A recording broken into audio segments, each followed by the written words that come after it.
to all of us as a family, as to this kingdom and the wider family of nations of which it is a part, my mother gave an example of lifelong love. The British monarchy is facing one of its most talked about moments in recent years. King Charles remains the sovereign, but Prince William is now appearing at more major royal engagements than ever before. Many observers say this looks like a quiet shift in responsibility inside the palace. Meanwhile, Queen Camilla has once again become a focal point of public discussion, as critics revisit past scandals while supporters defend her long record of charity work. Is Prince William slowly becoming the monarchy's leading figure? And how does Queen Camilla fit into this changing royal picture? Stay with us as we uncover the details of these changes. The crown in transition. In early 2024, Buckingham Palace shared big news that surprised people around the world. The palace said that King Charles III, who is the monarch of the United Kingdom and head of the Commonwealth, had been diagnosed with a form of cancer. This announcement came after doctors found the issue while the king was being treated for an enlarged prostate. The palace made clear that it was not prostate cancer, but it did not say what kind of cancer it was. The news broke in early February 2024. Before this moment, people knew very little about the king's health. Suddenly, the world was focused on his diagnosis. This was the first time in his reign that such a health problem was made public. King Charles had only become monarch after his mother, Queen Elizabeth II, passed away in September 2022. The late Queen had reigned for over 70 years, one of the longest reigns in British history. She rarely paused her duties, even when older, and she was known for her deep commitment to service. During her record-long reign, no public questions had ever been raised about her ability to perform royal duties due to health. Now, with King Charles facing treatment, new questions arose. People began to ask what would happen if he could not carry out all of his duties. Would someone else step in? If so, who? These were questions the public had never had to consider under the previous long reign. King Charles did not stop working completely. After the initial months of treatment and recovery, he began resuming public appearances and royal responsibilities. In March 2025, he was briefly in hospital for observation after experiencing some side effects from his treatment, then returned home soon after. Later in the year, in December 2025, he shared a rare update on his health, explaining that his doctors had said his treatment could be reduced the following year. This reduction meant he would not need to have treatment as often, allowing more time for his work and official duties.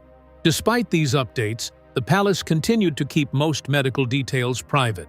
The type of cancer and the full treatment plan were not publicly disclosed.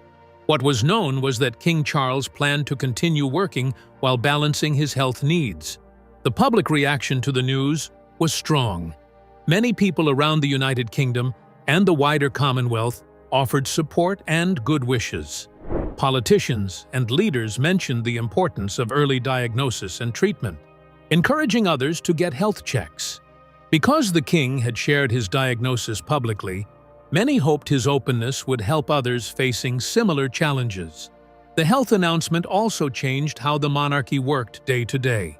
King Charles still carried out many official functions, such as paperwork, audiences, and meetings with government leaders and diplomats. However, some ceremonial duties and public events were managed by others in the royal family when his schedule was lighter. This shift created a moment of transition. For the first time since his mother's long reign, people began to think more seriously about the future. If the king's health needs increased, someone else would have to take on more duties. This was not a failure or a problem. It was simply the reality of a monarch who wanted to serve, but also needed to put his health first at times. The question was no longer just about who would inherit the throne in the future. The question was now about who was ready to fill the many roles required of a modern monarch, while Charles focused on treatment and recovery. This change, though gradual, was happening quietly and steadily at the heart of the British monarchy. The world watched as the king continued his work with resilience and dignity. Meanwhile, others in the royal family grew into more visible roles, preparing for whatever the future might bring. Prince William, the ready successor. Prince William, Prince of Wales, was already widely regarded as the next in line to the British throne. Born in 1982, he is the eldest son of King Charles III and the late Princess Diana. From an early age, William's life was closely observed by the public and media.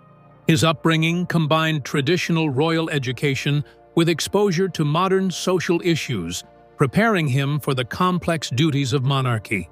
He attended some of the United Kingdom's most prestigious schools. His early education was at Jane Minor's nursery school and later at the Independent Preparatory School in London. He went on to attend Eton College, one of the nation's leading boarding schools. Later, he studied at the University of St Andrews in Scotland, where he earned a degree in geography. It was also at St Andrews that he met Catherine Middleton, now Catherine, Princess of Wales. Their partnership is central to the modern image of the royal family, blending tradition with a more relatable public persona. William married Catherine in 2011 at Westminster Abbey in a ceremony watched by millions worldwide. Together, they have 3 children: George, Charlotte, and Louis. Each of these children is in the direct line of succession. Their family life projects continuity and stability for the monarchy, which has been an essential theme during times of transition. Following King Charles's public health challenges in 2024, William's responsibilities expanded significantly. Many duties once handled directly by the king were now led by William. These included state visits, official audiences with foreign dignitaries, and the hosting of ceremonial events. Analysts noted that he was effectively acting as a de facto monarch in training, stepping into roles that tested his diplomatic skills, leadership, and public communication. His preparation for kingship has been deliberate and extensive. William underwent formal military training, serving in the Royal Air Force as a search and rescue pilot. He later trained as an air ambulance pilot and participated in humanitarian operations. These experiences gave him first-hand insight into service, responsibility, and decision-making under pressure. His public work also includes extensive charitable involvement, focusing on mental health, conservation, and youth programs. These causes align with modern expectations for a royal figure who can connect with citizens while promoting practical social initiatives. The transition during King Charles's health issues also highlighted William's growing public profile. Media coverage increased sharply after the February 2025 announcement of Charles's diagnosis. William appeared at many official events, from commemorations to national celebrations. Observers noted his ability to handle both ceremonial duties and substantive policy discussions with confidence. This visibility helped reassure the public that continuity within the monarchy was intact. William's style of engagement blends traditional monarchy with a more accessible approach. He often participates in initiatives that encourage public dialogue and awareness on important social topics.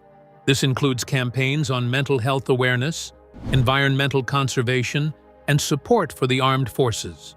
Such involvement demonstrates readiness to handle the evolving role of monarch in a 21st century society. The expansion of William's duties was not limited to formal engagements.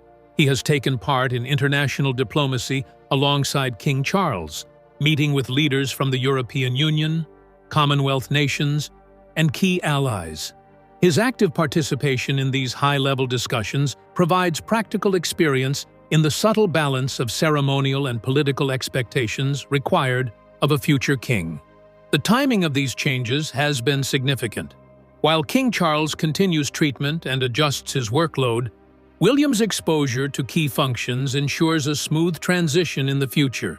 His visibility also strengthens public confidence, showing that the monarchy remains capable and adaptive even under unforeseen circumstances. William's children are already introduced to ceremonial life and public service.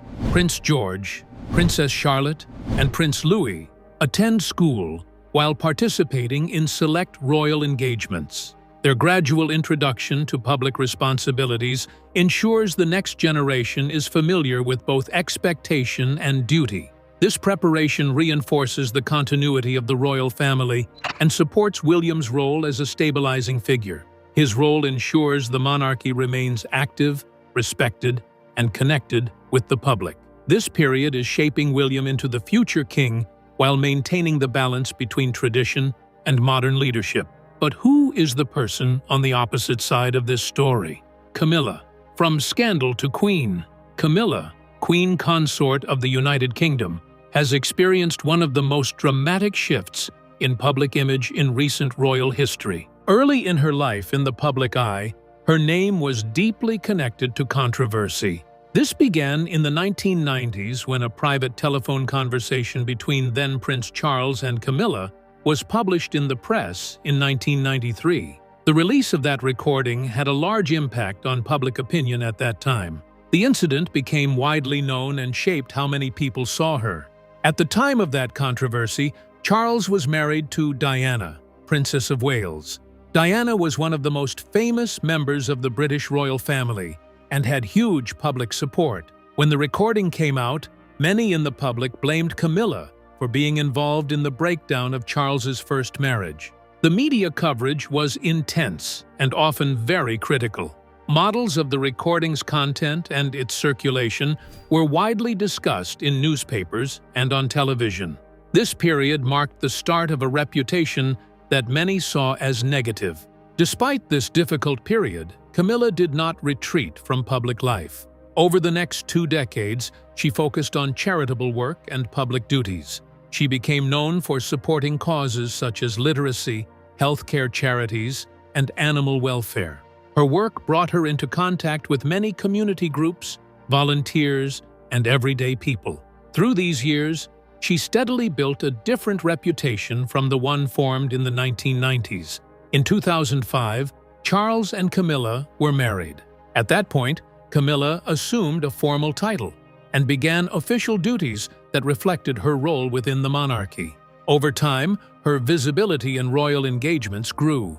She attended state visits, opened public institutions, and represented the royal family at many events. She also supported smaller community initiatives, building relationships with people from many walks of life. During the 2010s and into the 2020s, public opinion of Camilla continued to change. Polls and surveys in the United Kingdom showed that more people accepted her role in the royal family. Some attributed this shift to her long service in charity work and her steady presence at official events. Others noted that people began to remember her for her dedication to the causes she supported.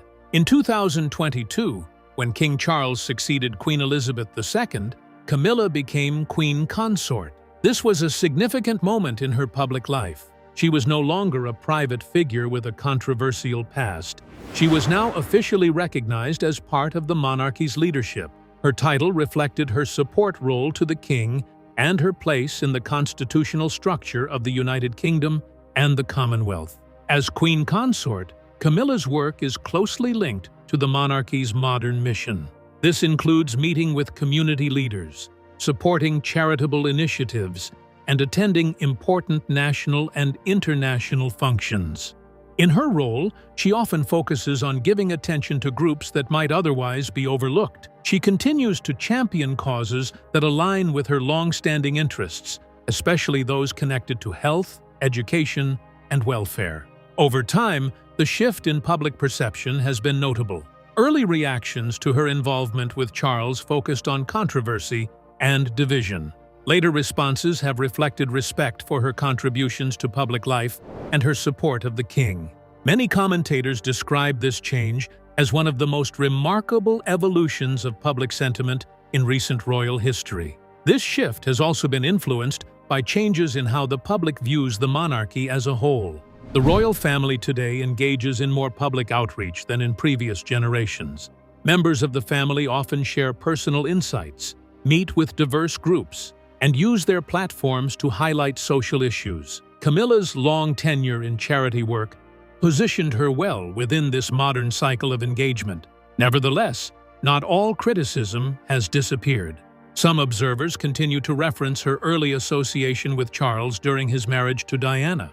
Others note that, while her public image improved, some parts of the population still hold on to negative memories from earlier decades. This reflects how powerful first impressions can be, especially in matters involving public figures. The scandal that shook the palace.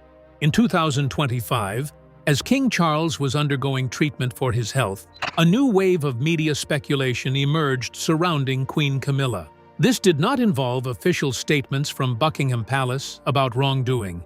Instead, it highlighted how quickly public narratives can spread and how modern media may amplify unverified claims. Throughout the year, a number of social media posts, online commentary, and television discussions began to focus on imagined tensions within the royal household. These discussions centered on three main themes. The first theme suggested disagreements about who should take on more visible duties as King Charles reduced some public appearances because of his health. The second theme involved speculation about influence over future planning within the monarchy. The third theme dealt with broad questions about relationships within the family. It is important to recognize that the palace itself did not confirm any claims of internal conflict or improper conduct by Queen Camilla. Official releases tend to be limited and careful, focusing on factual updates about royal duties and engagements without engaging deeply in speculation. Because of this, much of what spread through media platforms remained unverified commentary rather than confirmed information. One reason these stories gained attention is the nature of modern media. Social platforms allow users to share opinions rapidly and widely. Even when official sources do not confirm a claim, social media commentary can shape public perception. In some cases, the speed of sharing can lead to narratives becoming more prominent than the facts behind them. This effect shows how complicated it can be to separate rumor from reality in a highly visible institution like the British monarchy. In many instances, commentators on social platforms repeated ideas about palace tensions without direct access to official information. Traditional news outlets often covered social reactions to these discussions, describing how some people were curious, concerned, or critical. These reports focused on the patterns of online engagement, rather than stating that any specific claim had been confirmed by the palace. Stories of internal disagreements within any large institution can become exaggerated when viewed through the lens of social media. The monarchy, by its nature, draws intense public interest because of its historical importance and cultural symbolism. When combined with modern channels of communication, even minor disagreements or routine decisions can be framed as dramatic confrontations. The palace's response to such speculation has typically been limited to calm clarifications and reminders that official information comes through formal channels. These channels include statements from royal offices, official websites, and controlled public appearances. When social media discussions grow loud, palace communications tend to emphasize routine schedules and responsibilities rather than engaging directly with every circulating narrative. The public reaction to this cycle of media speculation varied widely. Some individuals engaged enthusiastically, participating in online debates or sharing their own interpretations of events. Others expressed frustration at the lack of verified sources behind some claims. A third group focused on broader implications of media dynamics, questioning how institutions and public figures navigate commentary in the digital age. Delegation becomes authority. As 2025 progressed, the official duties carried out by King Charles became less frequent. The king continued his work while undergoing treatment for his health, but he appeared in public less often because his medical schedule required rest between engagements. In contrast, Prince William, the Prince of Wales, was present at a growing number of high-profile events and official duties throughout the year. During the first 3 quarters of the year, William attended many ceremonial occasions and public functions. On the 14th of June, he took part in the 2025 Trooping the Colour Parade in London, a major national celebration marking the King's official birthday. At this event, senior royals stood together on the balcony of Buckingham Palace, representing the monarchy for the nation and for international audiences. Other major engagements included formal investiture ceremonies at Windsor Castle. On the 11th of June, William represented the King by presenting honors to recipients from communities across the United Kingdom. This duty normally would be a central responsibility of the reigning monarch, but in this instance, William was asked to lead the ceremony. Later in the year, he also attended joint public engagements with Catherine, Princess of Wales. In early September, they visited the Natural History Museum in London. On that visit, they met with young people and visitors involved in programs focused on nature education and conservation. Throughout the year, official records showed that William's engagement schedule increased sharply compared to previous years.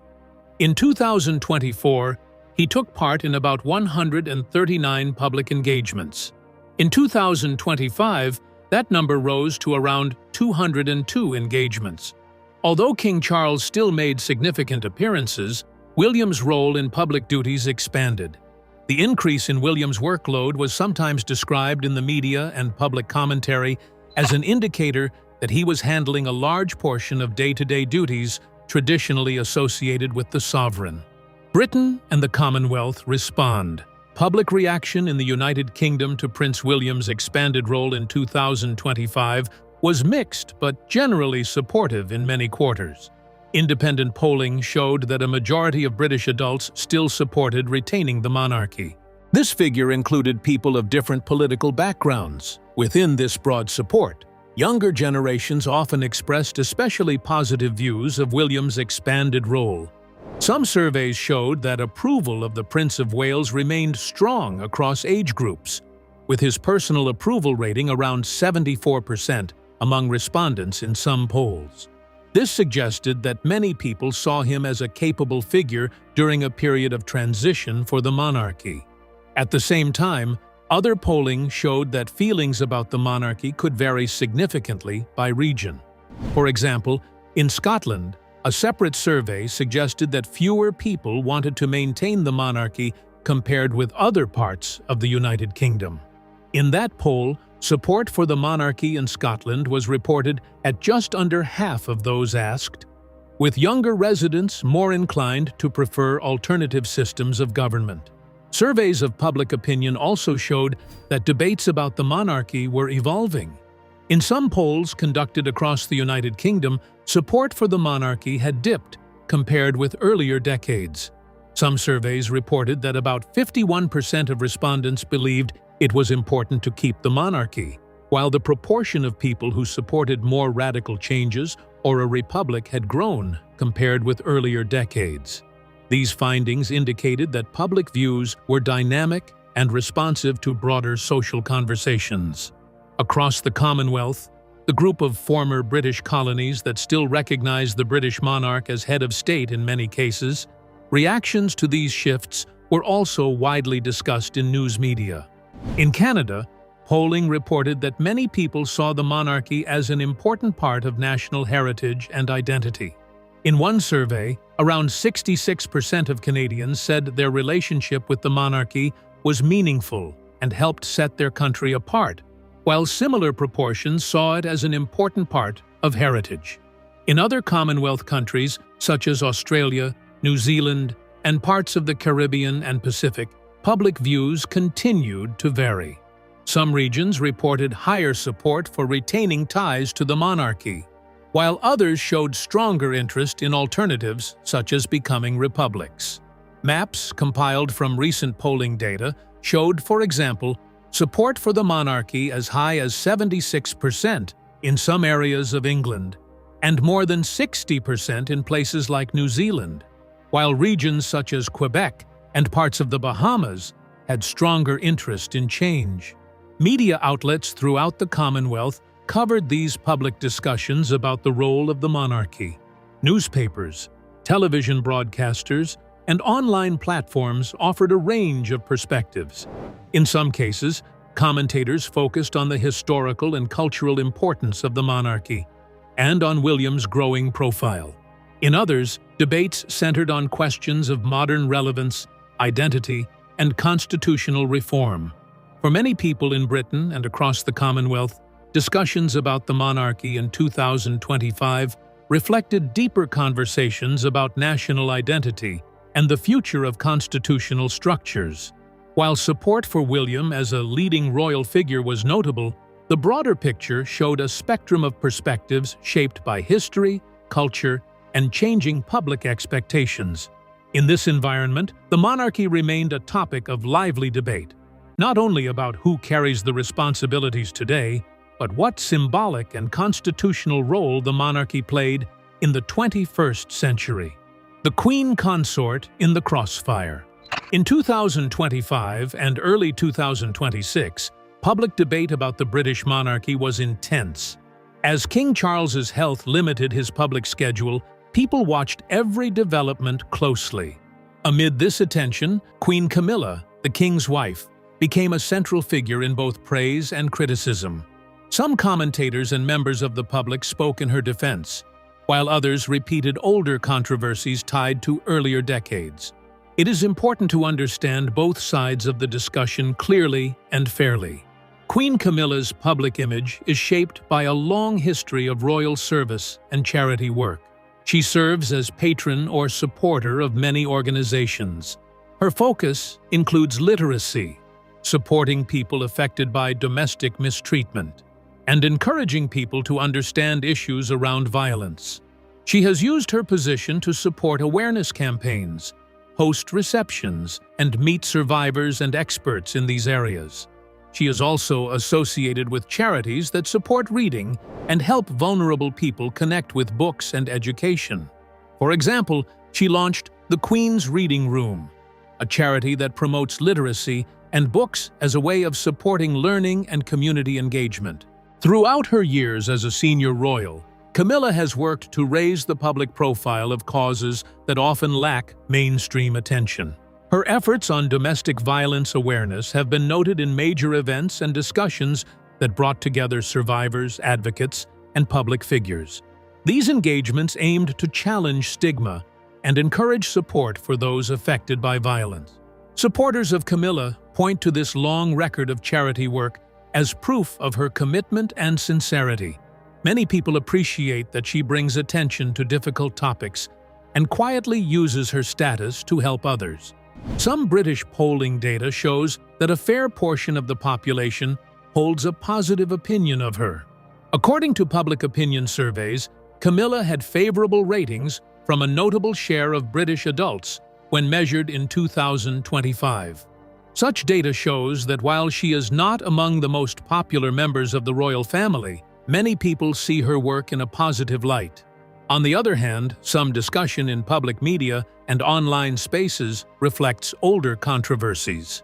Years before she became Queen Consort, her relationship with King Charles was widely criticized by parts of the public and press. That history means some people still view her through the lens of earlier disagreements about the monarchy. Although official palace communications do not repeat or confirm such claims, these narratives sometimes resurface on social platforms and in tabloid coverage. Some people are ready to accept Camilla's current role and honor her service, while others hold on to past criticism or assumptions. Public sentiment can be complex, and no single narrative fully describes how everyone sees her.